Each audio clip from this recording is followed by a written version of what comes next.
Pension बहाली पर दिल्ली के मुख्यमंत्री अरविंद केजरीवाल का बयान आया है। ओपीएस यानी ओल्ड पेंशन स्कीम को वापस लागू करने का समर्थन किया है अरविंद केजरीवाल ने।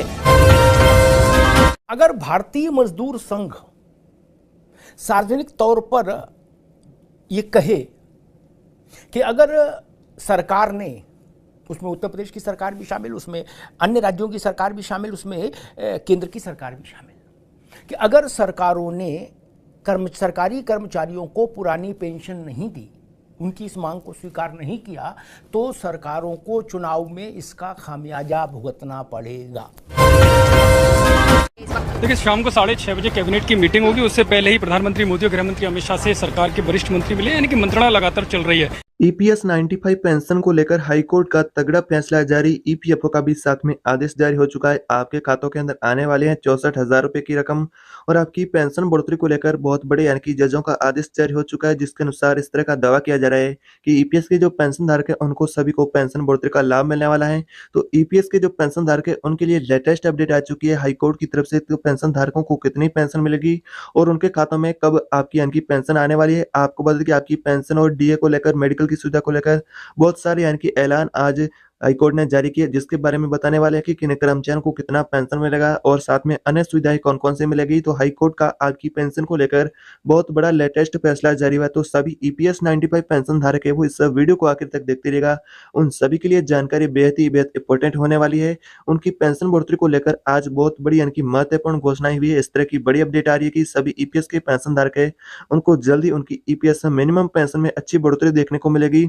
साथ में बताया कि 10 अक्टूबर को आपकी पेंशन को लेकर जो यानी कि काफी लंबे समय से सरकार से की सरकारी कर्मचारी वर्ग ईपीएस 95 पेंशन धारक है वो इंतजार करे कि उनका भुगतान किया जाएगा। तो उनके भुगतान को लेकर भी एक तारीख निश्चित की गई है अनुमान के आधार पर कि इस तारीख को आपके खाता में पेंशन का भुगतान किया जाएगा। तो वर्तमान में जो ईपीएस के पेंशन धारकों की मांग है कि मिनिमम पेंशन की राशि को बढ़ाया जाए, साथ में यानी कि हायर पेंशन और फ्री में मेडिकल की सुविधा मिले और मिनिमम पेंशन में बढ़ोतरी मिले। तो उसको लेकर हाईकोर्ट ने आज बड़ा फैसला सुनाया है, जिसके बारे में अगले कुछ ही मिनटों के अंदर जाने वाले हैं। तो वीडियो में आगे बढ़ने से पहले आपसे एक छोटी सी रिक्वेस्ट है, तो आपने अभी तक चैनल को सब्सक्राइब नहीं किया तो चैनल को सब्सक्राइब कर दे, पास ही घंटी का इनकी बेल आइकन दिखेगा उसे भी दबा करके ऑल पर प्रेस करके रख दे, ताकि आने वाली ऐसी नई पेंशन से जुड़ी वीडियो होगी उसका नोटिफिकेशन आपको सबसे पहले मिलेगा।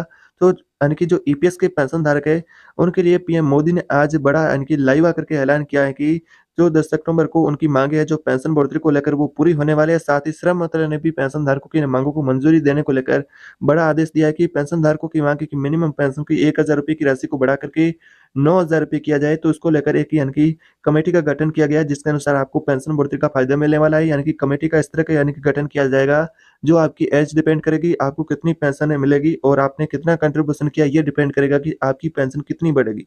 यानी कि इस आधार पर आपकी मिनिमम पेंशन की राशि को बढ़ाया जाएगा।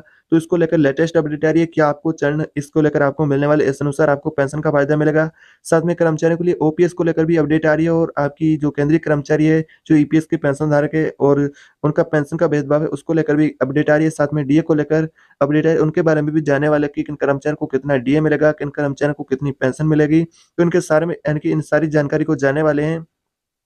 पहले आपकी पेंशन की राशि की बात करते हैं। तो जैसा कि पेंशन वर्तमान में आपको 1,000 रुपए की मिलती है और कर्मचारियों की मांग की 1,000 रुपए की राशि उसको बढ़ा करके 7,500 रुपए से लेकर के यानी कि कम से कम 9,000 रुपए तक यानी कि पेंशन की राशि को बढ़ाया जाना चाहिए। तो इस तरह की आपके लिए अपडेट आ रही है कि आपकी पेंशन की राशि में बढ़ोतरी की गई है, लेकिन उसके लिए आपकी यानी कि एज है वो कितनी होनी चाहिए तब आपको इसका यानी कि फायदा मिलेगा।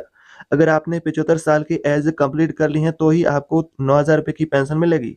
साथ में आपका 10 वर्ष का जो कंट्रीब्यूशन भी होना चाहिए और आप ईपीएफओ के रेगुलर मेंबर हैं तो आपको मिलेगी 9,000 रुपए की पेंशन, तभी यानी कि आपने यानी कि 75 साल की एज कंप्लीट कर ली है तो आपको 9,000 रुपए की पेंशन मिलेगी।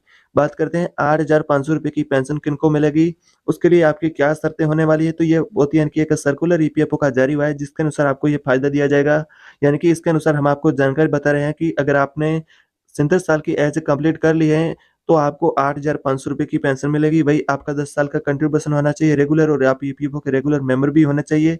तो आपको यानी कि 70 वर्ष की आपने एज कंप्लीट कर ली है तो 8,500 रुपए की आपको मिनिमम पेंशन मिलने वाली। इसी तरह आपकी एज डिपेंड करेगी कि आपको कितनी पेंशन मिलेगी।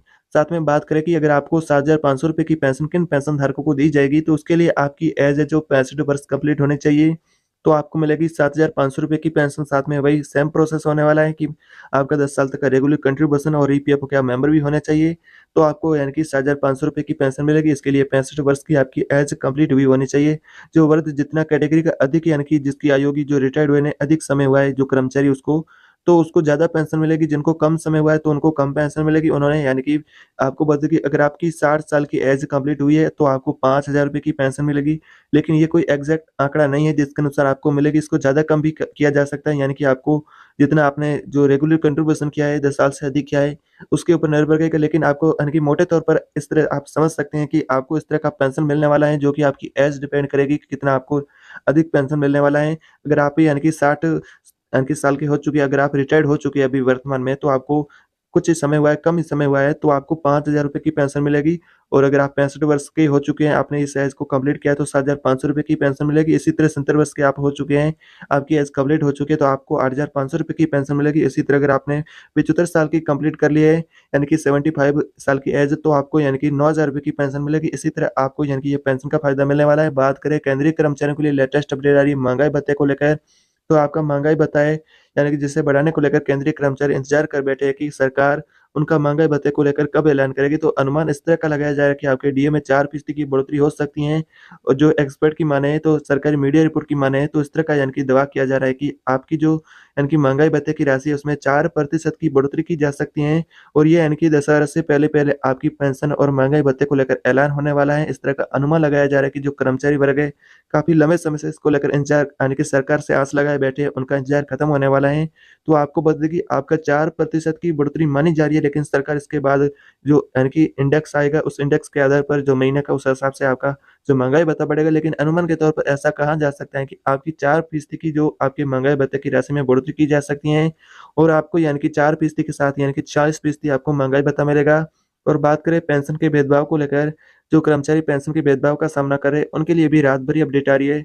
अगर आप 2004 से रिटायर्ड कर्मचारी या फिर आप 2006 से रिटायर्ड कर्मचारी है, या 2010 या 2014 या 2016 यानी कि आप रिटायर्ड कर्मचारी है इस यानी कि अवधि के बीच में है, तो आपका पेंशन का भेदभाव है उसे पूरी तरह से खत्म किया जाएगा। सभी को समान पेंशन देने को लेकर भी अपडेट आ रही है। इसको लेकर सुप्रीम कोर्ट की तरफ से यानी कि हाई कोर्ट का बड़ा आदेश हुआ है आपकी पेंशन के साथ जारी की। जो हाई कोर्ट का आदेश जारी हुआ है उसके अनुसार आपका पेंशन का भेदभाव भी खत्म किया जाएगा और आपको यानी कि सभी को समान पेंशन दिया जाएगा। आपका पेंशन का भेदभाव को पूरी तरह से खत्म किया जाएगा। बात करें आपकी ओपीएस को लेकर, जो कर्मचारी चाहते हैं कि ओपीएस को बहाल किया जाए, वर्तमान में आपको सुना होगा कि जो रैली हुई जिसके अंदर कर्मचारियों ने काफ़ी लंबी यानी कि भीड़ के अंदर और उन्होंने एक महारैली की जिसके अनुसार उनकी पेंशन की जो मांगे थी कि ओपीएस को बहाल किया जाए, तो फिलहाल सरकार ने इसको लेकर कोई अभी तक कदम नहीं उठाया है। अगर चुनाव का जो नज़दीक समय देखें तो लोकसभा चुनाव होने वाले उसके अनुसार आपको सरकार लोक लुभावने यानी कि वादे दे सकती है, जिसके अनुसार आपकी पेंशन की राशि में भी इजाफा किया जा सकता है। ये चुनावों के जरिए आपकी यानी कि जो चुनाव का समय नज़दीक आते समय आपको इसका बहुत अच्छा फायदा देखने को ज़रूर मिलेगा। यानी कि विपक्ष है जैसे कि एक यानी कि पार्टी चाहती है जो कर्मचारी वर्ग है उनका वोट है जो वो लेना चाहती हैं, और दूसरी अपोजिट जो पार्टी है वो भी चाहती है कि कर्मचारी वर्ग है उनका जो वोट है हमारे को मिले। तो इसको देखते हुए ये फायदा आपको मिल सकता है। आपकी जो मिनिमम पेंशन की राशि है उसमें भी बढ़ोतरी की जा सकती है और डीए में भी आपको अच्छा उछाल मिल सकता है। तो इस तरह की वर्तमान में अनुमान के आधार पर कहा जा सकता है कि आपको जल्द ही यानी कि पेंशन और महंगाई भत्ते का यानी कि आपको इजाफा देखने को मिलेगा। तो वर्तमान में इस तरह की कोई अभी तक सरकार की तरफ से ऑफिशियल पुष्टि नहीं की गई है कि आपका इतना पेंशन बढ़ेगा और इतना आपका महंगाई भत्ता जो डीए बढ़ेगा। अनुमान के तौर पर कहा जा सकता है कि आपकी एज के अनुसार भी आपको पेंशन मिल सकती है और आपका महंगाई भत्ता है वो भी आपका यानी कि अभी तक कोई क्लियर यानी कि आंकड़ा नहीं मिला है कि आपका इतना महंगाई भत्ता बढ़ेगा। ये अनुमान के आधार पर आपको जानकारी बता रहे हैं कि इस तरह का आपको अच्छा फायदा मिलने वाला है, तो आपको जल्दी इसका फायदा देखने को जरूर मिलेगा। तो इस तरह की आपके लिए अपडेट आ रही है।